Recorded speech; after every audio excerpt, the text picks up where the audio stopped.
এই যে নসিহতগুলো করছি, যারা আনম্যারিড, তোমার জন্য এগুলো শোনার চেয়ে বেশি দামি।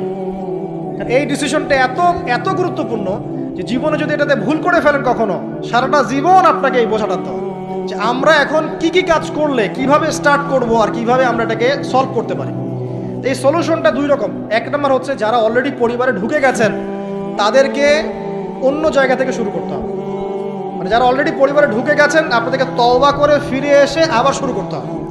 আর যারা পরিবারে এখনও ঢোকেন নাই, আপনারা এখনও সৌভাগ্যবান। এখন থেকে যদি আপনারা এই নসিহতগুলো মেনে চলতে পারেন, ইনশাল্লাহ আপনার পরিবারটা 8-10টা পরিবারের মতো হবে না। ইনশাল্লাহ রিজিকের ব্যবস্থাটাকে করে নেন, তারপরে ওদিকে যান। আপনার আপন ভাই হিসেবে আমি কথাগুলো বলছি, মনে করেন। এরপরে আপনি যখন বিয়ে করবেন, বললাম তো, মেয়ের জাস্ট দিনদারিতা দেখবেন। হ্যাঁ, এর উপর যদি সৌন্দর্য থাকে আলহামদুলিল্লাহ, বংশ ভালো হয় আলহামদুলিল্লাহ, মেয়ের অর্থ সম্পদ আছে আলহামদুলিল্লাহ। যদি এগুলোর কোনোটাও না থাকে, দিনদারিতা থাকে, জাস্ট ওটাকে দেখেন, আর কিছু দেখার দরকার নেই, কিছু দেখার দরকার নেই। এরপরে আরেকটা কথা বলতে ভুলে গিয়েছি যে আপনি এই লেভেলে যাওয়ার আগে নিজেও পবিত্র থাকার চেষ্টা করেন। আপনি নিজে জেনায় যায় না, নিজে পর্নে যায় না, নিজে হারাম অ্যাফেয়ার্সে যায় না। যদি আপনি যান তাহলে আল্লাহ পাক কিন্তু আপনাকে পবিত্র স্ত্রী নাও দিতে পারেন। এটাই আল্লাহ পাকের নীতি যে একজন পবিত্র মানুষ পায়। ঠিক আছে, যে যেমন আল্লাহ পাক তাকে তেমন মিলিয়ে দেন, এটা আল্লাহ পাকের একটা সুন্নাহ। এর ব্যতিক্রম হতে পারে, কিন্তু আপনি যদি পবিত্র না থাকেন আপনি পবিত্র স্ত্রী নাও পেতে পারেন। তা আপনি আগে নিজে পবিত্র থাকেন, তারপরে আপনি এখন মেয়ে দেখেন। আলহামদুলিল্লাহ, বললাম দিনদারিতা প্রাধান্য দেন। এখানে হাদিসে এটা বলা হয় নাই যে 4টা গুণ দেখে বিয়ে করো, বরং বলা হয়েছে 4টা গুণ দেখে সাধারণত বিয়ে করা হয়। ঠিক আছে, করো আদেশটা এমন নয়, ইনকাহ কথাটা এমন নয়, বা ইনকাহু এমন নয়, তুনকাহু মানে বিয়ে সাধারণত করা হয়। কেউ টাকা দেখে, কেউ সৌন্দর্য দেখে, কেউ দেখে বংশ। তুমি দেখো দিন। নবীজি বলছেন তুমি দিন দেখো, না হলে তোমার হাত ধুলে ধূসরিত হবে, মানে ধ্বংস হয়ে যাবে তুমি। আর দিন দেখার ক্ষেত্রে শুধু বাইরের গেট আপটা যথেষ্ট নয়, তার পড়াশোনা দেখেন, তার হিস্ট্রি ঘাটবেন, তার অতীতে সে কোথায় কোথায় পড়াশোনা করেছে, কি করেছে, খোঁজ খবর নেবেন।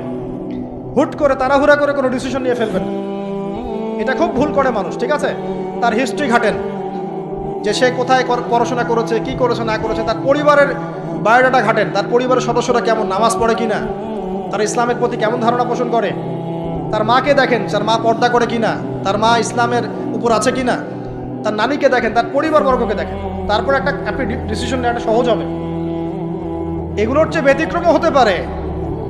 ওই আজারের পরিবারে ইব্রাহিমের জন্ম হতে পারে, ফেরাউনের আন্ডারে আসিয়ার জন্ম হতে পারে, থাকতে পারে, কিন্তু এটা ব্যতিক্রম। নর্মালি কিন্তু সবসময় এমনটা হয় না। যে প্যারেন্টিংস দিয়ে তারা বড় হয়েছে, ওই প্যারেন্টিংস তাদের মধ্যে থেকে যায়।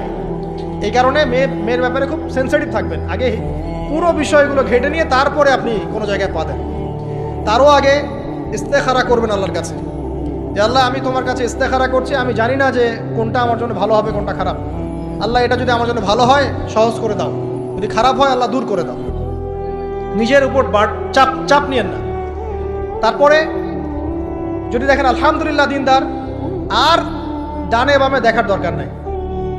যদি আপনি আপনার মনের মতো দিনদার পবিত্র একজন মেয়ে পেয়ে যান, আর যদি সে সুন্দরীও হয় মাশাআল্লাহ, আর ভালো বংশের হয়, তাহলে সারাটা জীবন তাকে নিয়ে কাটিয়ে দেন, সারাটা জীবন তাকে নিয়ে কাটিয়ে দেন, আপনি হ্যাপি হবেন ইনশাআল্লাহ। ডানে বামে দেখার আর দরকার নাই। যদিও একাধিক বিয়ের অনুমতি আছে, কোরআন সুন্নাহয় সব কিছুই আছে, কিন্তু এখন বাস্তবতাটাও বুঝতে হবে। কীরকম? কোরআন সুন্নাহয় এমন অনেক কিছুই আছে যেটা বাস্তবে ইমপ্লিমেন্ট করাটা এতটাও সহজ না। যখন যারা করতে চায় তাদেরকে অনেক অনেক হ্যাসেল পোহাতে হয়, কারণ সমাজটা যেহেতু এমন না। কোরআন সুন্নাহয় আছে যদিও, কিন্তু সমাজটা এমন না। তখন ওই ব্যক্তি কোরআন সুন্নাহ মানতে গেলে দেখা যায় সমাজ থেকে ব্যাপক হ্যারাসমেন্টের শিকার হয়। যদিও এটা তার দোষ না, এটা আল্লাহ পাক তাকে হয় পরীক্ষা করছেন, অথবা এই ওসিলায় তার গুনাহ মাফ করবেন। কিন্তু নর্মালি যেটা চলছে, এখানে আপনি আপনার বেস্টটা নেন, যেটা অপশনাল সেদিকে যাওয়ার দরকার নেই। এটা আমার নসিহত। কারণ সবার ওই শক্তি সামর্থ্য থাকে না সব কিছু সুন্দর মতো টাইটলি হ্যান্ডেল করতে পারবে। আর বলা যত সহজ, করার ব্যাপারটা এতটাও সহজ নয়। সো আর এই তো জেনারেশনের মেয়ের তো দেখছেন, পান থেকে চুন খসলেই দেখবেন যে বিশাল তুলকালাম হয়ে যাচ্ছে। তো যদি আপনাকে আল্লাহ পাক আপনার পবিত্রতার কারণে, আপনার ঈমান আমলের কারণে খুশি হয়ে এমন একজন দিনদার, নেককার, পুণ্যবতী সুন্দরী সুশ্রী স্ত্রী দিয়ে দেন, আর ডানে বামে কখনো দেখবেন না, একদম তাকে নিয়ে পুরো লাইফটা কাটিয়ে দিবেন। ঠিক আছে? এরপরে দোয়া করবেন আল্লাহর কাছে, আল্লাহ এটার মধ্যে কল্যাণ বরকত দান করো। বিবাহের ক্ষেত্রে আপনি মোহরটাকে কম করবেন। আপনি মোহর মানে মেয়েদেরকে বলছি, মেয়ের বাবাদেরকে বলছি, সামর্থ্য অনুযায়ী করবেন, ছেলের সামর্থ্য অনুযায়ী করবেন, তার উপরে বোঝা চাপিয়ে দিবেন না। কিয়ামতের আলামতের হাদিসে আমি এটাও পড়েছি, শেষ জামানায় মোহর অনেক বেশি করা হবে, দেওয়া হবে কম। হয় না এমন? আর বাকি আছে আলামতের কিছু। তো ওই চিটারির মধ্যে নাই। আপনি বলছেন 1 লাখ, 1 লাখ আমি দিব নগদ, ব্যাস নগদ। বলছেন 5 লাখ দেওয়ার সামর্থ্য আছে আমার, 5 লাখ দিব, যে নগদ শেষ, পরে মাফ নিয়ে নিব, এইসব বার্গেনিং আপনি নাই। আর এখনকার বিবাহগুলো দেখলে মনে হয় যে মেয়ের বাবা ছেলেকে বিক্রি করছে আর ছেলের বাবা মেয়ে কিনছে। সবচেয়ে বেশি মোহর দেখা যায় যে চিটাগাং এরিয়ার দিকে আর কি। এবং আপনি জানেন কি না, সবচেয়ে বেশি বিবাহ বিচ্ছেদ ওই জায়গায় বেশি। বাংলাদেশে বিবাহ বিচ্ছেদ দেখা যায় যে প্রতি 24 ঘন্টায় দেখা যায় 28টা বা 29টা বাংলাদেশে। হ্যাঁ, শুধু তাই না, আমি দেখলাম যে 10 লক্ষ মেয়ে অতিরিক্ত আছে পুরুষদের তুলনায় সমাজে ঘুরে বেড়াচ্ছে, স্বামী নাই। 10 লক্ষ মেয়ে। এবং এই ডিভোর্স দেওয়ার ক্ষেত্রে দেখা গেছে মেয়েদের প্রবণতা বেশি। 70% মেয়ে ডিভোর্স দিয়েছে, ছেলে দেয় নাই, 30% ছেলে। তাহলে মেয়েদের সাইকোলজি চিন্তা করেন। ও মনে করছে আমি তো এখন শিক্ষিত হয়ে গেছি, তোমাকে আমার দরকার নাই, আমি চাকরি করে খাবো। খুব বেশি শিক্ষিত দরকার নাই আপনার, দিনই শিক্ষা আছে কিনা ওটা দেখবেন। ফ্যামিলিস্ট মেয়েদেরকে নেওয়ার দরকার নাই, আপনি নেবেন ইসলামিক অনুশাসনে চলে এমন মেয়ে। এরপর যখন পরিবার স্টার্ট হবে, আল্লাহর কাছে বরকত চাবেন, বিয়েটা সহজ করে নেবেন। যে বিয়েতে খরচ যত কম, সে বিয়েতে আল্লাহর বরকত তত বেশি। হাদিস। অলিমা হবে, মাশাআল্লাহ, আপনার বিবাহিত জীবন মোবারক হোক, দোয়া করি। এরপরে দেখবেন উভয়ের মাঝখানে আল্লাহ পাক আপনাদের মাঝখানে ভালোবাসা ঢালবেন ইনশাআল্লাহ। সূরা রুমের মধ্যে আল্লাহ পাক বলেছেন, ওয়াজআলা বাইনাকুম মাওয়াজ্জাতা ওয়া রাহমা, আমি আল্লাহ স্বামী স্ত্রীর মাঝখানে ভালোবাসার ভ্রাতৃত্ব ঢেলে দিয়েছি। এটা আল্লাহ পাকের একটা আয়াত, নিদর্শন। এই ঢেলে দেওয়া মানে কিন্তু আবার সেই ঢেলে দেওয়া নয়। কথা কি বুঝতে পারছেন? আচ্ছা, তারপরে আসেন, এবার আপনি পরিবার গঠন করেছেন। এখানে আমি কয়েকটা কথা বলি যে উভয়ের মাঝখানে খুব চূড়ান্ত লেভেলের ভালোবাসা এটাই যথেষ্ট নয় পরিবার সুখী হওয়ার জন্য। পরিবারের মধ্যে এখন থাকতে হবে সলাত। কি থাকতে হবে ভাই? সলাত। পরিবারে থাকতে হবে কোরআন, পরিবারে থাকবে সুন্নাহ, পরিবারে থাকবে ইসলামী অনুশাসন, পরিবারে থাকবে খাস পর্দা। আপনার বউকে মানুষ দেখেই নাই, এরকম পর্দা। আর কাপড় খোলা তো অনেক দূরের কথা। আমার এমন স্ত্রী আপনার স্ত্রীকে দেখেই নেই মানুষ, বাধ্য না হলে সে বাইরেই আসবে না। বাধ্য হয়েছে, আসছে, মাহারাম আছে, মাহারাম সাথে আছে, এখন বাইরে আসছে। আপনার স্ত্রী ওই মানুষের বাসায় গিয়ে রাত কাটাবে না, এমনকি মানুষের বাসার টয়লেটে গিয়েও যেন সে কাপড় না চেঞ্জ করে। কারো বাসায় গিয়ে স্ত্রীকে রেখে দিয়ে আসবেন না, যে অপরিচিত কারো বাসায় স্ত্রীকে রেখে আপনি কোনো কাজে গেছেন, যাবেন না। এটা আপনার কাছে মনে করেন একটা কোহিনূর হীরা আছে, মনে করেন যেটার মূল্য ধরেন যে লক্ষ কোটি ডলার, এটা আপনি কি যত্রতত্র ইউজ করবেন, নাকি আপনি খুব যত্ন করে আপনার ভিতরে রাখলে রাখবেন? কোনটা? ইসলাম এভাবে নারীকে সম্মানিত করেছে যে তারা আমাদের কাছে এত বেশি প্রেশিয়াস যে আমরা এভাবে যত্ন করে ওদেরকে ঢেকে রাখি। কথা কি বুঝতে পারছেন? আর তোমাদের কাছে মেয়েদের দাম নাই, তোমরা ল্যাংটা হয়ে করো, তোমাদের কে বাধা দিয়েছে? ঘুরছেও তো তাই। আর নগ্নতা বলতে আপনি কি মনে করছেন? খালি কি বিকিনি সংস্কৃতি নগ্নতা? নিসাউনকে আসিয়াতুন আরিয়াও তো নগ্নতা, যে নারী পোশাক পরেও নগ্ন হয়ে আছে, এটাও তো নগ্নতা। আর নবীজি বলেছেন যে আরবদের ধ্বংস, লা ইলাহা ইল্লাল্লাহ, আল্লাহ ছাড়া কোনো ইলাহ নাই। কি ভয়ঙ্কর আযাব আসছে। তার স্ত্রী যায়নাব বিনতে জাহাশ তিনি বলছেন, ইয়া রাসূলুল্লাহ আনুহলিক ওয়া ফিনা সালিহিন, আমাদের মধ্যে সলেহ সৎ মানুষ থাকা সত্ত্বেও কি আমরা ধ্বংস হয়ে যাব? নবীজি বলছেন, নাম, হ্যাঁ। ইযা কাসরাতুল খাবাস, যখন অশ্লীলতা, বেহায়াপনা, নগ্নতা ছড়িয়ে পড়বে, তখন ভালো মন্দ সব ধুয়ে ধ্বংস হয়ে যাবে। এই কারণে নিজে খুব ভালো আছি, ওরা খারাপ, ওদেরকে কিছু বলার দরকার নাই বলে ভালো হয়ে থাকার সুযোগ নাই। ওগুলো যত ছড়াবে, ভালো আলেম জালেম সব ধ্বংস হয়ে যাবে। আল্লাহ বোঝার তৌফিক দান করুন।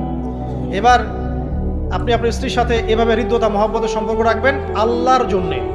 পরিবারের সবার পিছনে আপনি খরচ করবেন, তাদের হক দিবেন। কার জন্যে? পরিবার বর্গের কারো কাছে কিছু পাওয়ার আশায় না। এই ফিলোসফিটা বোঝেন। পরিবারের কারো কাছে থ্যাঙ্কস পাওয়ার আশায়ও না। আপনি আল্লাহর সন্তুষ্টির জন্য ওদের পিছনে খরচ করবেন, ওদেরকে ভালোবাসবেন, ওদের হক আদায় করবেন। কার জন্যে? আল্লাহর জন্য। এবং এর জন্য আপনি নেকি পাবেন ইনশাআল্লাহ। আর যদি আপনি তাদের কাছে কিছু আশা করতে যান, মনে মনে বেশি এক্সপেকটেশন রাখেন, তখন আপনি কি হবেন জানেন? আপনি পদে পদে কষ্ট পাবেন, পদে পদে কষ্ট পাবেন। দেখে নিয়ে শুধু আল্লাহর হয়ে যান, মানে আল্লাহই আপনার আপন, আল্লাহ ছাড়া আপনি কাউরে চেনেন না। আল্লাহ পাক বলেছেন এগুলো করতে, আমি করি।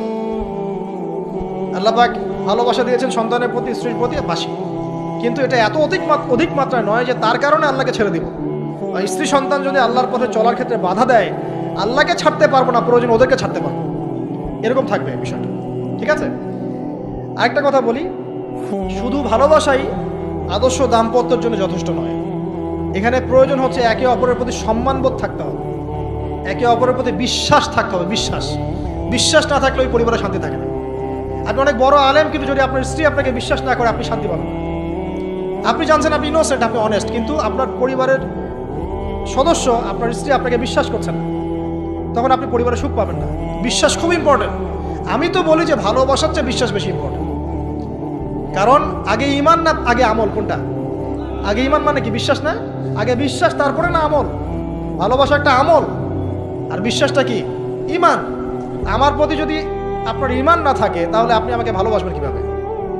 বিশ্বাস থাকতে হবে, স্বামীর প্রতি স্ত্রী, স্ত্রী প্রতি স্বামী। এবং এখানে পুরুষদেরকে সহনশীল হতে হবে, কারণ আপনার স্ত্রী সারা জীবনে আপনাকে প্রচুর পেইন দিতে পারে, এবং এটা মেয়েদের ফিতরত। এখানে সবরের জাজল্যমান দৃষ্টান্ত স্থাপন করতে হবে, নসিহত করতে থাকতে হবে, ততদিন পর্যন্ত যখন আপনি দেখছেন যে হ্যাঁ এগুলোতে কাজ হচ্ছে। যদি করতে করতে করতে করতে কাজ না হয়, দেখা যায় এই ফিতনায় জর্জরিত থেকে আপনার দিনের পথে চলাটা ব্যাহত হচ্ছে, তখন আপনার উচিত হবে আসহাবুল কাহাফের মতো চিন্তা করা। ইশারা দিলাম, যথেষ্ট। পরিবারে পর্দা থাকবে, সন্তান হবে, এখন আলহামদুলিল্লাহ সন্তানদেরকে প্রতিপালন করবেন ওই যে মা হাজেরা তার মতো, ওই যে আপনার কি বলবো, রাসূলুল্লাহ সাল্লাল্লাহু আলাইহি ওয়াসাল্লামের সাহাবায়ে কেরাম তাদের মতো করে। এমনকি আমাদের নবীজিকে তার চাচা, তার দাদারা যেভাবে লালন পালন করেছেন, ভালোবাসা দিয়ে, হৃদ্যতা দিয়ে, এভাবে সন্তানকে ভালোবাসবেন, সন্তানের কথাগুলো শুনবেন, বাচ্চাদেরকে মূল্যায়ন করবেন, বাচ্চারা কি খাবার খাচ্ছে খুব ভালো করে খেয়াল রাখবেন। বাচ্চা নেওয়ার সময় বা বাচ্চা নেওয়ার চেষ্টা করার সময় দোয়া পড়বেন, এবং সবসময় সেজদায় নামাজে দোয়া করবেন পরিবারের জন্য, বাচ্চাদের জন্য। আল্লাহ আমার পরিবারের উপর শান্তি দাও, বাচ্চাদেরকে ভালো মানুষ বানাও। রব্বানা হাব লানা মিন আজওয়াজিনা ওয়া যুররিয়াতিনা কুররাতা আ'য়ুন ওয়াজআলনা লিল মুত্তাকিনা ইমামা। এই দোয়া বেশি বেশি করবেন। রব্বি হাবলি মিনাস সালিহিন বেশি বেশি করবেন। আপনার একটা নেক সন্তান আগামীতে এই উম্মতের দায়িত্ব নিতে পারবে ইনশাআল্লাহ। হাজার হাজার গবাদি পশুর দরকার আছে? একটা ইব্রাহিম, একটা ওমর, একটা খালিদ বিন ওয়ালিদ আপনি জন্ম দিয়ে দেখান, ওই একজনই যথেষ্ট ইনশাআল্লাহ। পারবেন না ইনশাআল্লাহ? সন্তানের কথা শুনতে হবে। প্যারেন্টিংস একটা বই আছে, বাজারে পাওয়া যায়, কিনে নেন। ওখানে প্যারেন্টিংসের অনেক টিপস আছে। সন্তান কি খাচ্ছে, কার সাথে মিশছে, কোন বন্ধুর সাথে খেলছে, আপনার কোন স্কুল কোন কলেজে পড়ছে, এগুলো খেয়াল রাখতে হবে। কোন ডিভাইস ইউজ করছে, বাসায় সন্তান কি পরিবেশ দেখে বড় হচ্ছে, পিতামাতার মধ্যে ভালোবাসা দেখে বড় হচ্ছে নাকি ঝগড়া দেখে দেখে বড় হচ্ছে, এটা খুব ইফেক্ট করে। সবচেয়ে বড় কথা, সন্তানকে পিছন থেকে আপনাকে বুস্ট আপ করতে হবে। আপনার সন্তানকে আল্লাহ পাক নির্দিষ্ট একটা প্রতিভা দিয়ে পাঠাবেন। হয় সে ভালো লিখতে পারবে, না হলে ভালো বলবে, না হলে ভালো খেলবে, না হলে কিছু একটা ভালো চিন্তা করবে, ভালো আর্ট করবে। ওর প্রতিভাকে ওর উপরে চাপিয়ে দিবেন না। ওর যে প্রতিভা আছে ওই প্রতিভা অনুযায়ী তাকে বেড়ে উঠতে দেন। হাতের আঙ্গুলগুলোকে জোর করে করে টেনে সোজা করার দরকার নাই, আঙ্গুল ভেঙে যেতে পারে। আঙ্গুলকে বাড়তে দেন। ওকে আল্লাহ পাক একটা রং দিয়েছে, একটা প্রতিভা দিয়েছে, ওকে বিকশিত হতে দেন। ওর গন্ধটা আমরা যেন পাই, ওর গন্ধ পরিস্ফুটিত হতে দেন। ওকে চাপ দিবেন না। এখনকার পরিবারে প্রচুর চাপ, দেখবেন যে সন্তানের পিতামাতারা চাপ দিতে দিতে সন্তান আত্মহত্যা করে ফেলছে, করছে না? রেজাল্ট খারাপ হলো, কি চাপ, কি করলি সারা জীবনে, এসএসসিতে এ প্লাস পাইতে পারলি না, বেচারা গলা লটকাইতে মরে গেল। কি হয়েছে? এসএসসিতে রেজাল্ট খারাপ হয়েছে তো কি হয়েছে? জীবনে এটাই সব কিছু? একটা না হয় দুর্ঘটনা ঘটে গেছে জীবনে, তাকে জীবনে নষ্ট হয়ে গেছে নাকি? পিতামাতার চাপের কারণে, এই যে চাকরি পাইস না, সারা জীবন ধরে খাওয়াইলাম পড়াইলাম, চাকরি করতে পারিস না, আমাদেরকে দেখতে পারিস না, চাপ দিতে দিতে বেচারা এখন মাদকের দিকে। পরিবারের চাপ নিতে পারে না, ওই যে মাদকের কাছে গিয়ে শান্তি খুঁজতেছে। তারপরে ওই যে ওই যে পতিতালয়ে গিয়ে শান্তি খুঁজতেছে, গার্লফ্রেন্ডের কাছে শান্তি খুঁজতেছে। তো পরিবার থেকে চাপের এই সংস্কৃতি বন্ধ করতে হবে।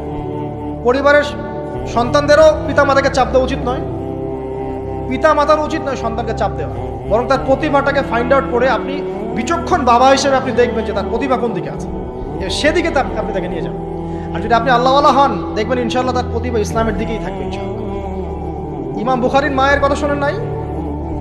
তার মা সারাদিন কান্নাকাটি করে দোয়া করতো, আল্লাহ আমার ছেলেটাকে দিনের জন্য কবুল করো, আমার ছেলেটাকে দিনের জন্য কবুল করো। তার চোখের সমস্যা ছিল, তিনি চোখে ভালো করে দেখতে পারতেন না, মায়ের দোয়ার বদৌলতে আল্লাহ পাক তার চোখের সমস্যা দূর করে দিয়েছেন। এখন ইমাম বুখারী রাহিমাহুল্লাহর কিতাব সবাই পড়ছে না? একজন মায়ের তাড়না দেখেন, মা সন্তানের জন্য দোয়া করবে, আল্লাহ আমার সন্তানটাকে দিনের জন্য কবুল করো। বাবা দোয়া করবে, আল্লাহ আমার বাচ্চাটাকে দিনের জন্য কবুল করো। এই যে বাবা নূহের তাড়না দেখেন, ইব্রাহিম আলাইহিস সালামের তাড়না দেখেন, রব্বি হাবলি মিনাস সালিহিন, আল্লাহ আমাকে সুসন্তান দান করো। চাপ দিয়েন না, সন্তানের প্রতিভা অনুযায়ী আপনি তাকে বিকশিত হতে দেন, ইনশাআল্লাহ দেখবেন একদিন সে আপনার মুখ উজ্জ্বল করবে ইনশাআল্লাহ। আর চাপ দিলে কি হবে জানেন? অকালেই ঝরে পড়বে, অকালে ঝরে পড়বে, ওর মাইন্ডটা বিক্ষিপ্ত হয়ে যাবে, তখন পরিবার থেকে তার একটা দূরত্ব সৃষ্টি হবে। আর ওই সুযোগ শয়তান নিবে, খারাপ বন্ধুর পাল্লায় পড়বে, আয় গাঁজা একটা টান দে, আয় একটু ইয়াবা খা, একটু এটা কর সেটা কর, আস্তে আস্তে দেখবেন হারাই গেছে অন্ধকার জগৎ।